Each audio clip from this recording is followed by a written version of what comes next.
Chapter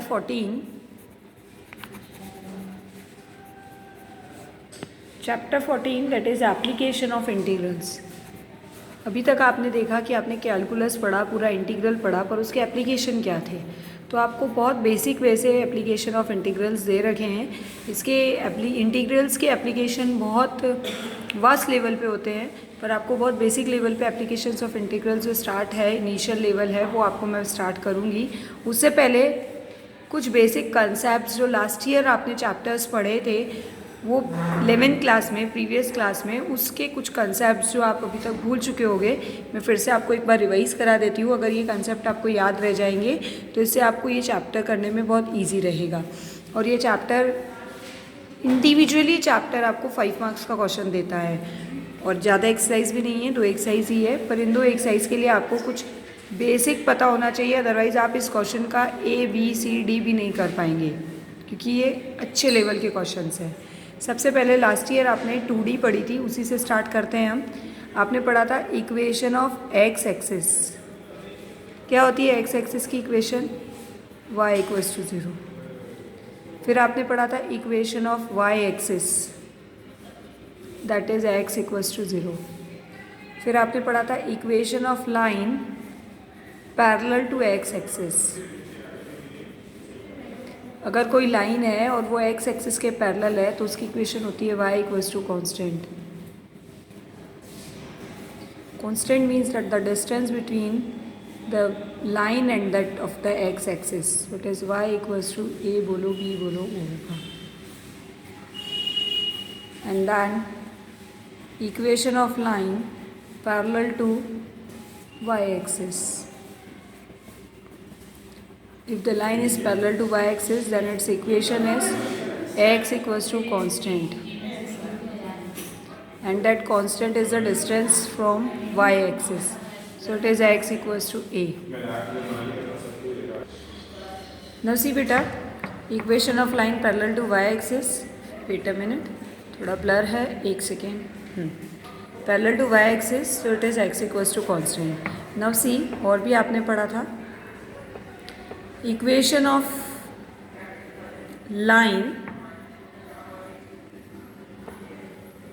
in intercept form. अच्छा, line से पहले इससे पहले हम एक चीज़ और देख लेते हैं। कोई भी लाइन, इंक्लिनेशन ऑफ लाइन क्या होता है?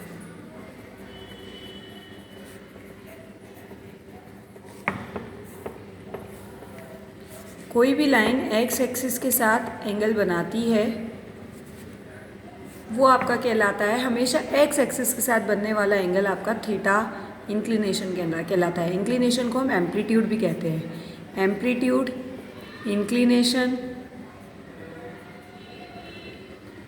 Is the angle formed by the line, angle formed by line with x axis. हमेशा ये एंगल एक्स एक्सिस के साथ ही बनता है, ध्यान दीजिएगा। And most probably it is denoted by theta. ये आपको लास्ट ईयर बताया गया था, inclination of line and tangential of theta. Tangential of this inclination theta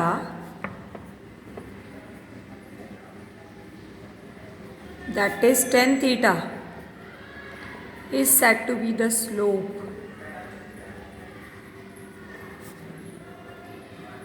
slope बोल लो, ग्रेडियंट बोल लो। स्लोप और ग्रेडियंट tan थीटा को बोलते हैं। इसको m से भी डिनोट करते हैं, m equals to tan theta. और tan थीटा को फाइंड करने के लिए अगर आपके पास 2 पॉइंट्स दे रखे हैं, slope of line passing through 2 points, अगर थीटा दे रखा है तो tan थीटा से फाइंड करेंगे, और 2 पॉइंट्स दे रखे हैं passing through 2 points x1, y1 and x2, y2, then tan theta का फॉर्मूला तब क्या होता है? y2 minus y1 upon x2 minus x1। अगर थीटा दे रखा है तो डायरेक्ट हम tan थीटा m निकालते हैं, और अगर आपके पास 2 पॉइंट दे रखे हैं तो 2 पॉइंट से स्लोप निकालने का फॉर्मूला होता है y2 minus y1 upon x2 minus x1। ये हुआ आपका इंक्लिनेशन। इंक्लिनेशन के बाद equation of line in slope intercept form, ये सबसे इम्पॉर्टेंट फॉर्म है आपका। वैसे तो सारी फॉर्म इम्पॉर्टेंट है, आपको लास्ट ईयर 5 लाइंस के फॉर्म्स याद करवाए थे। स्लोप इंटरसेप्ट फॉर्म होता है आपका y equals to mx plus c, where m is slope and c is intercept from y axis.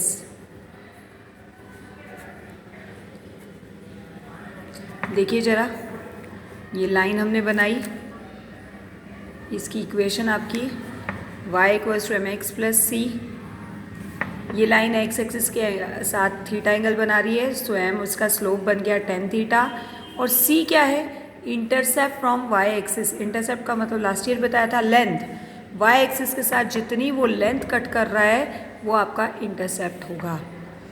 अगर हम c इक्वल्स टू 0 कर दें, मतलब किसी भी लाइन की इक्वेशन में अगर कांस्टेंट 0 है तो इन दैट कंडीशन आपकी लाइन की इक्वेशन क्या बनेगी, y इक्वल्स टू mx। और y इक्वल्स टू mx जो लाइन होती है दैट इज़, आप खुद देखिए, अगर c 0 हो गया तो इंटरसेप्ट 0 हो जाएगा, इंटरसेप्ट 0 हो गया तो ये लाइन यहाँ से पास नहीं करेगी, ये लाइन कहाँ से, ये 0 हो गया, ये लेंथ ही 0 हो गई तो लाइन कहाँ से पास करेगी, ओरिजिन से। तो लाइन पासेस थ्रू ओरिजिन। जब लाइन ओरिजिन से पास करती है तो उसकी इक्वेशन आपकी y इक्वल्स टू mx होती है, यानी किसी भी इक्वेशन में अगर कांस्टेंट 0 है तो वो लाइन ओरिजिन से पास करती है। नाउ उसके बाद आपके पास आता है equation of line in slope intercept form.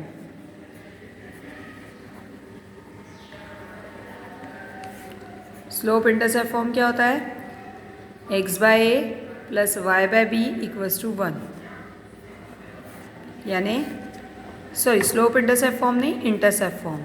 तो x by A plus y by B equals to 1, ये आपकी लाइन है, x by A plus y by B equals to 1। x axis को कहाँ इंटरसेक्ट कर रही है वो, a पे, और किस पॉइंट पर, कितना इंटरसेप्ट बनाते हुए, a इंटरसेप्ट बनाते हुए। y एक्सिस को वो b पे इंटरसेक्ट कर रही है, कितना इंटरसेप्ट बनाते हुए, 0 पॉइंट है 0,b, और इंटरसेप्ट कितना बना रही है वो, b का। यहाँ लिखेंगे विच cuts x axis at, which cuts x axis at, wait a minute,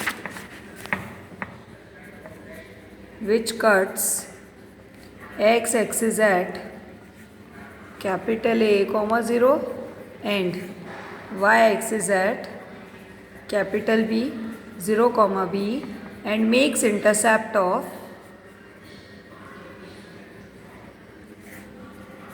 A units with x axis and B units with y axis। ये आपका हो गया इंटरसेप्ट फॉर्म। इसके बाद जो आपको नेक्स्ट पढ़ना है, आपको लाइन के वैसे बहुत सारे फॉर्म्स हैं, पर यहाँ जो आपको रिवाइज करा रही हूँ मैंने 2 ही कराए, क्योंकि ये 2 ही इम्प्लीमेंट होंगे आपके ज़्यादातर। इसके बाद आपने कुछ और भी पढ़ा था, आपने पढ़ा था पैराबोला, सर्कल। सर्कल पहले बता देती हूँ। सर्कल की एक इक्वेशन आपने पढ़ी थी, x square plus Y square equals to A square. ये कौन सा सर्कल है बेटा, ये वो सर्कल है जिसका सेंटर है आपका 0,0 एंड रेडियस है आपकी a यूनिट्स। सेंटर 0,0 और रेडियस a यूनिट्स।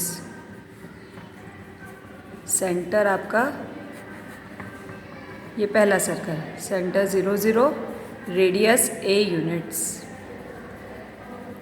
ध्यान रखना, ये मैं बिना काम आपको नहीं समझा रही हूँ, इसलिए समझा रही हूँ कि आप जब भी एक्सरसाइज करें आप एक बार इसको रीड कर लें, अच्छे से पढ़ लें, तो आपको एक्सरसाइज क्लियर होगी कि क्या टर्म, कौन सा फिगर आपको देगा। इसके बाद दूसरा सर्कल आपके पास कैसा था, x माइनस x1 का whole square plus y minus y1 का whole square equals to a square. ये कौन सा सर्कल है, ये वो सर्कल है जिसकी सेंटर है आपकी x1, y1 और रेडियस है आपकी a यूनिट्स। इसको भी बना लीजिए, बस सेंटर आपका x1, y1 हो जाएगा। सेंटर ओरिजिन नहीं है अब इसका, ध्यान दीजिएगा। सॉरी, ये मैंने गलत बना दिया, मैंने ओरिजिन बना दिया, ओरिजिन नहीं बनेगा इसका सेंटर। सेंटर इसका x1, y1 होगा। इसका सेंटर है आपका x1, y1 और रेडियस है आपकी a यूनिट्स। थर्ड सर्कल आपका है general equation of circle. General equation of circle क्या थी आपकी? x² + y² + 2gx + 2fy + c = 0। इसका सेंटर होता है -g, -f है, हाँ। एंड रेडियस होती है √g² + f² - c। तो ये 3 सर्कल आपने पढ़ लिए। इसके बाद आपने कुछ और पढ़ा था, दैट इज पैराबोलाज। पैराबोलाज भी आपने 4 पढ़े थे।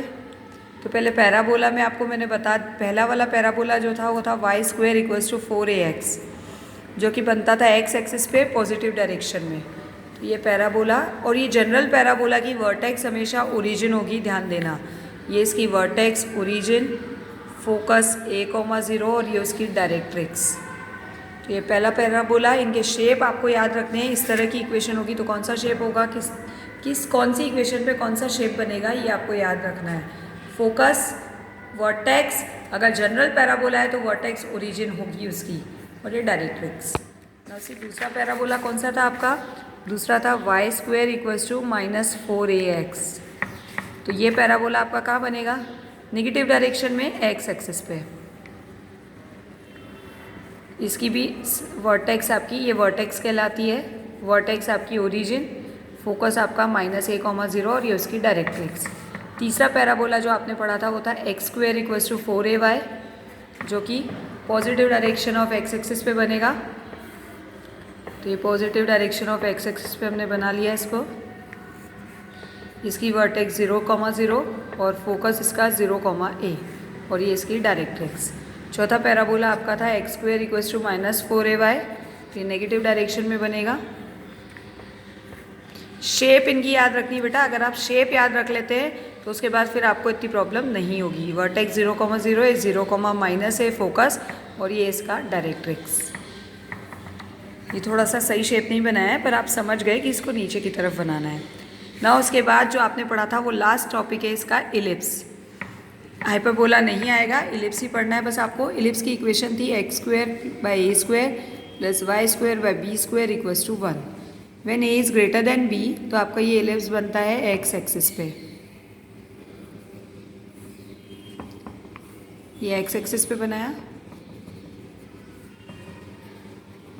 इसकी ये सेंटर होती है 0, 0। अगर जनरल इलिप्स है तो सेंटर 0, 0 और ये इसकी मेजर एक्सिस के वर्टाइजेस होते हैं, दैट इज़ a, 0 -a, 0 और ये होता है 0, b और ये होता है 0, -b। ये आपका इलिप्स। 2 डायरेक्ट्रिक्स होंगी इसमें भी पीछे। आपको किसी की कोई इक्वेशन अभी नहीं पढ़नी है, सिर्फ आपको शेप याद रखना है। दूसरा इलिप्स भी आपने पढ़ा था, उसकी इक्वेशन यही थी y² / b² = 1 और यहाँ पर b is greater than a होता है। और जब b is greater than a होता है तो इलिप्स आपका y एक्सिस पे बनता है और इन दैट कंडीशन बाकी सब टर्म्स एज इट इज़ रहेंगे, सिर्फ आपका इलिप्स बनेगा y एक्सिस पे। ये तब भी आपका a, 0 रहेगा, ये आपका 0, b रहेगा, ये आपका -a, 0 रहेगा, ये -a है और ये आपका 0, -b रहेगा। सेंटर 0, 0 पर b is greater than a है तो ये y एक्सिस पे बनता है। सो these are the basic concepts of the chapter which we will start। इसके बाद अब आपको एक इम्पॉर्टेंट बात और बतानी है। हमको इस चैप्टर में करना क्या है? हमको इस चैप्टर में एरिया फाइंड करना है बेटा। एरिया फाइंड करने के लिए हम इंटीग्रेशन का यूज़ करेंगे। एरिया, वॉल्यूम, जो भी आपके सिमेट्रिक फिगर्स नहीं होते हैं, जैसे अगर हम रेक्टेंगल की बात करें तो रेक्टेंगल पूरी तरह से सिमेट्रिक होता है तो उसका हम एरिया डायरेक्ट निकाल देते हैं। लेकिन जो शेप्स आपके सिमेट्रिक नहीं होते, थोड़े आड़े तिरछे जैसे कोन, तो इन सब के एरिया के लिए आपको इंटीग्रल का यूज़ करना पड़ता है, क्योंकि इंटीग्रल का मतलब ये होता है कि आप उसको छोटे छोटे पार्ट्स में डिवाइड कर दो और फिर हम उससे उसका एरिया निकालते हैं और लिमिट लगाकर कंप्लीट एरिया कर देते हैं। तो ये बहुत जनरल कंसेप्ट है इसका, एप्लीकेशन ऑफ इंटीग्रल का।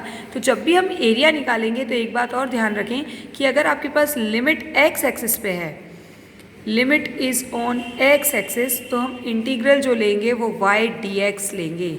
एक्स एक्सिस पे dx लेंगे, और अगर लिमिट आपकी y एक्सिस पे है, क्योंकि लिमिट कहाँ मिलेगी ये भी इम्पॉर्टेंट है, तो लिमिट अगर y एक्सिस पे है तो ये बन जाएगा x dy। ध्यान दीजिएगा, y एक्सिस पे लिमिट है तो dy लेंगे, x एक्सिस पे लिमिट है तो dx लेंगे।